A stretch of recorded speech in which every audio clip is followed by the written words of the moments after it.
This is just one more of many well overdue videos. This one on the topic of Fantasy Flight Games, Star Wars, which we haven't talked about for a while. Now, I meant to do a post on my blog about kind of the way that I create like an NPC template in my mind, a shorthand approach to generating NPCs, typically in a combat or conflict situation when we're in territory that was completely unexpected, right? They're not dealing with any of their known contacts, they're in some kind of new environment, and they've suddenly decided to do something clever, which is most of the time, and I need to think of someone quickly. The first step of all of this would be, if you were just starting out, to go to the Adversaries chapter. But I don't play with the book on the table anymore, and there's a slowness to that, which I don't really want in my game anymore. Now, the Fantasy Flight Games has produced a solution. They have these decks of cards which have all the adversaries in them, or variations on the adversaries with art and all that stuff, so you never have to think about it. You can just kind of thumb through it and find the correct occupation or close enough. You know, if you are dealing with a security guard, you might pull out a bodyguard or some kind of CSA agent or something along those lines.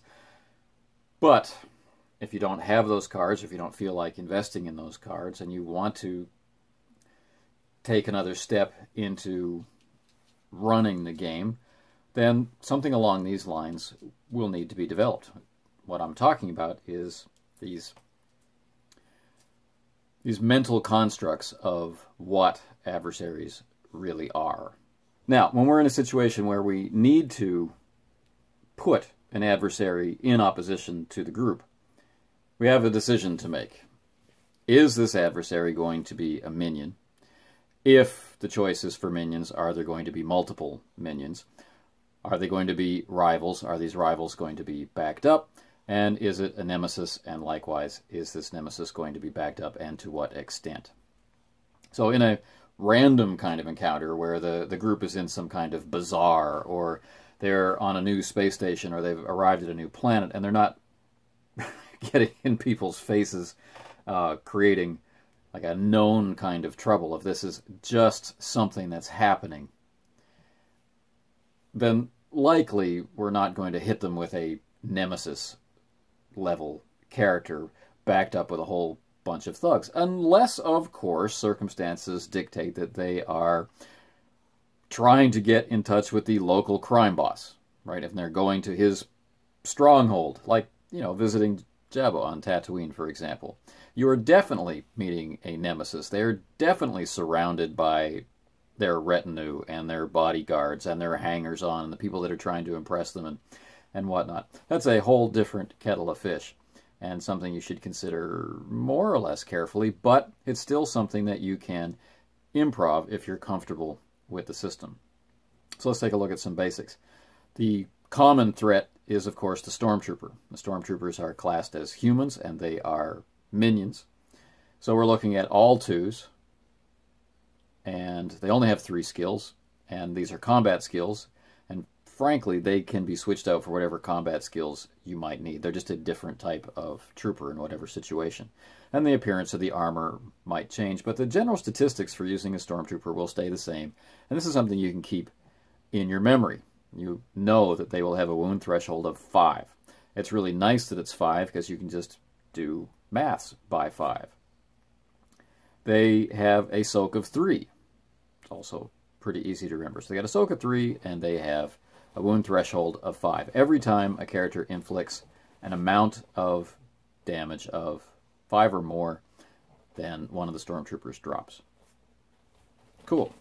The more Stormtroopers you have, the more threat they represent. So you don't really need to beef up the Stormtroopers that much. You just need to have more of them either in the scene from the beginning or within a short distance so that they can come in perhaps in waves or in squadrons or whatever. So this is the standard kind of normal opposition. The Stormtrooper. All 2s, 3 relevant skills, no talents to worry about. Simple. They might have some kind of interesting gear choice, particularly if you want them to stand out as a member of a group. They might have a signature weapon or an actual insignia or something along those lines. But 2 for everything across the board, and skills. And the skills increase as the number of minions increases. So there's really not much to pay attention to. How much soak should they have, and what is the wound threshold? And this is a combat character. This is a Stormtrooper. This is a trained individual, and they have soak of 3 and a wound threshold of 5. So any other kind of minion will either be at that level, meaning trained, like some kind of professional guard, soldier, gang boss, bodyguard, etc., can be modeled on the Stormtrooper. And if you perceive them as being less than Stormtroopers, right, then you reduce something. Either you reduce their numbers, or you reduce the soak, which will be the fastest way to get them out of the combat, should it happen. Reducing the wound threshold is another option. We want to be careful not to make them too easy, and we also want to be careful, I find, of not wanting to wind up with a strange number. It's just easy to remember. Because if they go back to that place, it's easy to remember a 5 wound threshold rather than a 3 or something along those lines. And I don't know why that is. It just seems to be. So, what if we're not talking about minions? What if we're talking about rivals? When we first are introduced to rivals, they're described to us as being similar to the player characters. And we know that the Nemesis is a step beyond. A Nemesis is a character that should be able to handle a couple of the PC characters, of the PCs. So the rival is kind of like them. So that's nice. So you can go in 2 directions. You can either model the rival off of the starting player character, which is what I tend to like to do. This is the kind of character who's starting their career. But if the person that they've stumbled across or suddenly sought out shouldn't be, like a Luke kind of character, shouldn't be a starting character, then you need to bump them up a little bit. And that can seem daunting, or it can seem like it would be time-consuming to go through the skill trees and pick out specific talents and figure out exactly how to distribute the points for skills. So with that in mind, don't do that. Right? If you've played long enough to have a good sense of what the stat line is going to be for their attributes, for whatever species you're going to represent, then that's great. If you're not sure, what their specific attributes should be, then going for a 2 in something you don't think that species is good at, and a 3 for something you think that they are good at, and a 1 for something that they shouldn't be good at, then you've basically got the sense of it. And while you might be off by a point or 2 for that particular species, that just gives some variety to that species for that character, for that one-off, maybe seen again character. Similar to how PCs will vary from their species basics once they get into play. So there's really no problem there. Just know that whatever gets bumped up by 1 is reducing something else by 1. So if there's a 3 somewhere in that stat line, say for agility, then there's going to be a 1 somewhere. So with that in mind, if you've designed some kind of, or you're designing some kind of combat on the fly, then maybe you want to bump up the agility, or maybe you want to bump up the brawn, and then take something away somewhere else. such as from willpower or presence, something along those lines. And maybe when your characters start to employ their different tactics and abilities, that bonus to strength or their ability to engage in ranged combat will be offset by their vulnerability to something like scathing tirade or whatnot. So you can also model these characters off of the characters that you have. If they're meeting with another smuggler and you've got a smuggler in the group, you can kind of mirror them. And this was an approach that I took when we introduced Lace Striker to our ongoing campaign. I never expected to see him again. I wasn't that interested in having him in the scene in the first place. But within seconds, that character became interesting and needed to have stats. And then there was not a combat, there was a contest. And then they sought him out again, and then they sought him out again, and then he had enough reason to seek them out. And, you know, the character, this kind of rival level character, forced his way into my campaign. So he was modeled loosely after the smuggler in our group, and was not really intended to be a rival, but was intended in that sense, but was intended to be someone that might spark a little jealousy or some kind of condescension or, you know, banter back and forth. So that played out really well in the long run. So that was a good instinct. But what I did was I took the traits of the smuggler, and those are the ones that I used. But again, I limited myself to thinking about skills. Just the skills that I knew he had to have were on my mind. And that's the point where we're getting to now. Skills are rated to 5. So, thinking about that 1 to 5 range, you can kind of apply a rule of professionalism to it. A 1 being some kind of novice. 2, well, that's fine for most people in most situations, in most places. A 3 is what you need if you're going to be in trouble a lot. A 4 is how you start to be known as a real threat. And 5 is, 5 is our cutoff point. 5 is as good as you can get. That's reserved for the best in the galaxy. So once you put it in that kind of context, it's pretty easy to decide where this suddenly created character needs to be.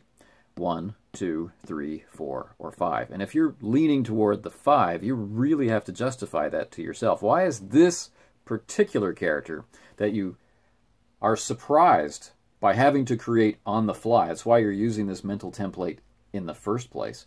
Why is this person one of the best in the entire galaxy at this particular skill? Particularly if it's a combat. Why is it that your group has stumbled across one of the best combat characters in the galaxy? Right. So once you put it in that context, it's a lot easier to allow yourself to create a character that might only be a 2 or 3 or 1 in ranged light instead of automatically going for 4 or 5, which may be a common decision. So with that in mind, a lot of dice pools are now taking care of themselves. You decided that they're meeting a bodyguard, so combat is their #1 area of expertise. So most of their experience is sunk into those combat skills, and you've tagged their combat skills at being around a 3, and save yourself some time, make all of their combat skills the same number. So a 3. Great. So everything else will be less. And now you're done thinking about it. Are they a novice? 1. Do they have no experience with the skill that's required? Or are they, a typical user at 2? Once everything's in that context, then all that takes care of itself. But if you are in the situation where you now have to invent a nemesis on the spot, well, that's a lot more fun. So this character has to be good enough to at least get away from the combined forces of your entire group. And the way I like to think about a nemesis is that they can compete with the characters, with the physical characters, and they can compete with the social characters. And you don't have to put gloves on and make it so that they've got some kind of weakness somewhere. They can be as strong combatively as they are socially. You have to flavor it and make this character unique. So, do they favor threats? Do they favor diplomacy? Do they favor range? Do they favor, melee combat? Are they a tricky fighter? Do they sacrifice their bodyguards and minions like a chess master? How do they actually go about things? And you're thinking of this stuff on the fly, so you don't want to be thinking about their traits all that much. And again, the temptation is just to max everything out. They've got a 6 in something, and they've got 5s for all of their major skills. And maybe, in some cases, this is true. Like if they suddenly decide to go into Jabba's palace, and you've never looked up to see if Jabba even has stats, and you're suddenly in a firefight in his audience chamber there, and you go, well, I have to assign stats now. What are you going to do? Now, it's likely that you would want to have a sense of the normal trait ranges for the species in that case. But if not, remember that the Nemesis is special. If you make a mistake, it's because this particular character is special. It's not that big a deal. And again, this is a one-off character that you're summoning from your mind on the fly. So, the Nemesis. What am I going to do for their traits? Well, I don't want a line of 2s. I don't want to be thinking of, well, a couple of 3s and maybe a 4 here and there. I'm thinking that to become a Nemesis, they have gotten quite a few specializations under their belt, which means they've encountered dedication, which means I'm free to assign 4s as I might need them. So I'm thinking about 4s. And if this is a particularly interesting character that suddenly popped into my mind, I might consider a 5. But I will rarely put a 6 in there because this is something I want my players to be able to enjoy. It's not that I don't want the Nemesis to have that kind of threat level, but I know how many experience points go into raising a trait up to that lofty category of 6. And I don't want to cheapen it with a character that I'm inventing like this. I don't mind giving out 6s to a character that has been a part of the campaign for a while, is a fully statted out character following, every rule of experience point use, and has been, woven into many threads of the campaign. I won't flinch away from it there. But if I'm just summoning up a character using this template, then I'm going to shy away from giving them max traits. I'm going to try and make them interesting, which means I don't need to follow the skill trees. They need to have useful and interesting talents that make sense with whatever's happening in the environment. I'm not trying to make them a specific threat that can defeat the player characters. I'm not trying to make them not a specific threat that cannot defeat the player characters. I'm trying to make them make sense in the context of the rules and in the context of the situation. So, they're going to need a good soak. Why are they going to need a good soak? They're going to need a good soak because they're supposed to be able to stand up to the group as a Nemesis. And they're supposed to be able to deal with problems by putting their minions and servants in between them and the PCs. So we mentioned that with minions, we were looking at a soak of around 3, a wound threshold of around 5. When we get up to the rivals, we want this to be similar to what the player characters can have. So maybe we'll have a soak of 5, and maybe we'll have wound thresholds of like 10 to 15. Well, for the Nemesis, you're going to have to go higher.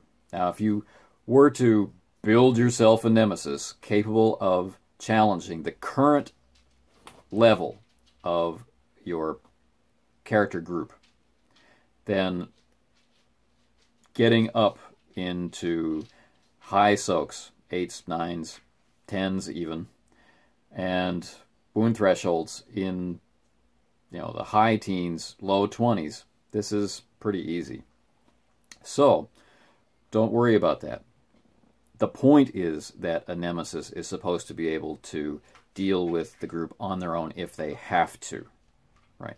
A rival is supposed to, or a group of rivals is a good threat for the player character group. And minions en masse are a threat, but are a threat that the player character group is expected to be able to handle. So, let's recap. You're in a situation where you suddenly need to create an adversary on the fly. And this only matters because there's going to be dice rolled, either in some kind of social encounter or in some kind of combat encounter. You've got to very quickly come up with a personality. You might have to come up with a name, but you definitely have to come up with stats. Your first situation is it a minion, rival, or nemesis? If so, what kind of support do they have? And maybe how quickly can this support be summoned? Are they like right there in the scene, or are they 1 or 2 turns away? That sort of thing. How will they be summoned if more are needed? Those are ideas to keep in the back of your mind. This is not something that you want to do in reaction to what happens. So if you put 5 stormtroopers in a scene and you're expecting that this will be a threat and it turns out to be 1 turn of combat, this is not the reason to invent a whole bunch of other stormtroopers. If it's logical and sensible that there are more stormtroopers there, then sure, bring them in somehow. But if the characters are keeping their noses clean, they haven't roused any suspicions, there's no reason to be stalked by entire squadrons of stormtroopers or whoever, then, if they have a triumph, let them have it. This is where you get the upswells of excitement in the movies. Luke taking on Jabba's forces pretty much single-handedly in, Return of the Jedi. That's great. This is not a moment where a 30, 40 Gamorrean guards come charging across the deck and bear him down by weight of numbers. That's not what kind of genre that we're in. So, keep that in mind. How many are there reinforcements? How far away are the reinforcements? This seems like a lot to think about, but really these are instant decisions based on the scene, right? Where are they? Don't think about outcomes and what you should do in response to the outcomes. Think about where they are and what would be there. So the minions. Minions, think about the stormtrooper as your base.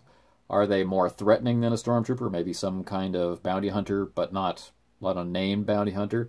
Or are they less threatening, some kind of civilian level character or street level thug, that kind of thing? Although we like to make fun of stormtroopers, stormtroopers are incredibly well trained in the fiction of it. So we've allowed the comedy of decades of Star Wars to make us think that stormtroopers are crap. They're not. The characters are simply better. So we have the stormtroopers as our base. This gives us traits of 2, handful of skills related to that scene, combat or social or investigative or what have you. And then as they're minions, the level of that skill is determined by how many of them are active in the scene doing that thing. Easy. Now, if you're not using humans, adjust as necessary. But keeping it as a 2, you're not really going to run into any particular problems. Then we get into rivals. All of the characters in the Adversaries chapters are set in response to beginning characters. So when you no longer have beginning characters, you are going to have to adjust these characters in order for them to still be a rival or still be a nemesis. So be prepared for that and use the traits of the actual characters in your game as your benchmark. Rivals should have traits similar to one character. Maybe a little lower, maybe a little higher in one area, and they're going to have a particular area of expertise that they are noted for, or that's going to shine out in this scene. Easy enough. You do not have to do a full skill list. You only have to do skills that are relevant.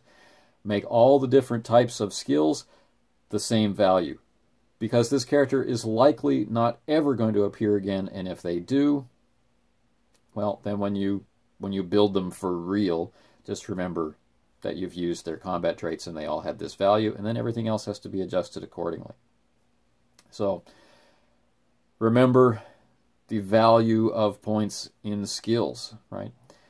Don't just hand out 5s. It's entirely possible for characters to be out there with no dots in a skill whatsoever, and maybe 1 or 2, right?